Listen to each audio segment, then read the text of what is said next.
Hello students, इस video में हम डिस्कस करेंगे infinite number of solution and no solution. पिछले पार्ट में हमने डिस्कस किया था यूनिक सोल्यूशन, जिसमें केस था determinant of A non zero. Now if determinant of A is equal to zero, then हमने निकालना है adjoint of A into B. और अगर ये जीरो मैट्रिक्स आ जाए, that means the system of linear equation has infinite number of solution, और जो सोल्यूशन होगा this will be consistent. Okay, for example हमारे पास ये इक्वेशंस हो गई लीनियर इक्वेशंस, और इसको हमने सबसे पहले वैसे ही लिखना है A x is equal to B की फॉर्म में लिखेंगे, where A is this matrix, x is x y z and B होगा जो राइट साइड में हमारे पास नंबर्स होंगे। ओके, देन सबसे पहले हमने डिटर्मिनेंट ऑफ ए निकालना है। इसमें हमने निकाला हुआ है जो आ गया सॉल्व करके जीरो।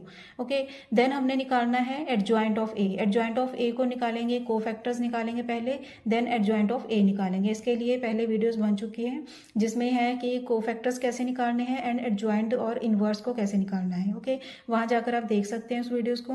देन एडजॉइंट आपने निकाल लिया, adjoint of A into B करेंगे। देन जब हमने इसको सॉल्व किया तो हमारे पास आ गया zero matrix, that means the system of linear equations has infinite number of solutions. और अब इनफाइनाइट नंबर ऑफ सॉल्यूशंस को निकालना कैसे, हमने देखिए z की वैल्यू k पुट करनी है हमने in first and second equation. जो भी हमें गिवन इक्वेशंस होंगी उसमें फर्स्ट जो और सेकंड जो इक्वेशन होगी उसमें z की वैल्यू पुट करेंगे k। तो हमने यहाँ z की वैल्यू k पुट कर दी और हमारे पास इक्वेशंस आ गई in terms of x and y only.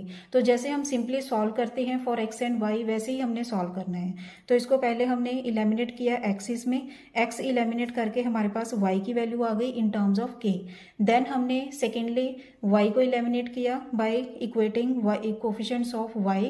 Okay, then इसको इलेमिनेट करके हमारे पास x की वैल्यू आ जाएगी in terms of k and z की वैल्यू हमने k पुट की ही थी। ओके, x की वैल्यू आ गई, y की वैल्यू आ गई एंड z की वैल्यू आ गई, where k may have any value, means k की जो भी वैल्यू होगी उसके अकॉर्डिंगली हमारे पास x y z की वैल्यूज होंगी। That means x y z की जो वैल्यूज होंगी दिस विल बी सोल्यूशन जो होंगे this will B infinite. Okay students, now case number third है नो सोल्यूशन का। इसमें है कि अगर हमारे पास डिटर्मिनेंट ऑफ ए जीरो के इक्वल आ जाए। देखिए, जब भी हमारे पास डिटर्मिनेंट ऑफ ए निकालना है हमने, अगर वो नॉन जीरो आए तो यूनिक सोल्यूशन होगा, अगर इक्वल टू जीरो आए देन दो केसेस बनेंगे इसके, या तो इनफाइनाइट नंबर ऑफ सोल्यूशन होगा और नो सोल्यूशन होगा।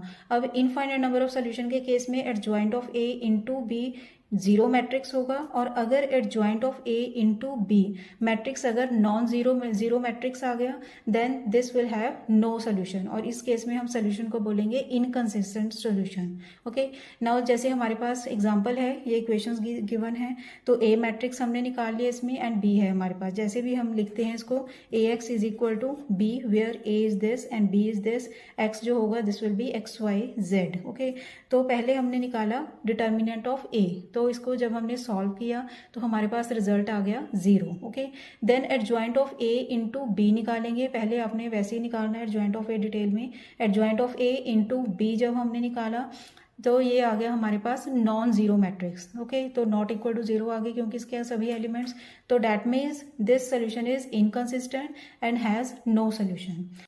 ओके स्टूडेंट्स, तो ये हो गया इनवर्स मेथड जिसमें हमने तीनों ही केसेस किए हैं, infinite number of solution, unique solution and no solution, और क्रैमर्स रूल भी किया है जिसमें उसमें भी तीनों केसेस डिस्कस किए हैं हमने। आई होप आपको अच्छी तरह से क्लियर हो गए होंगे ये।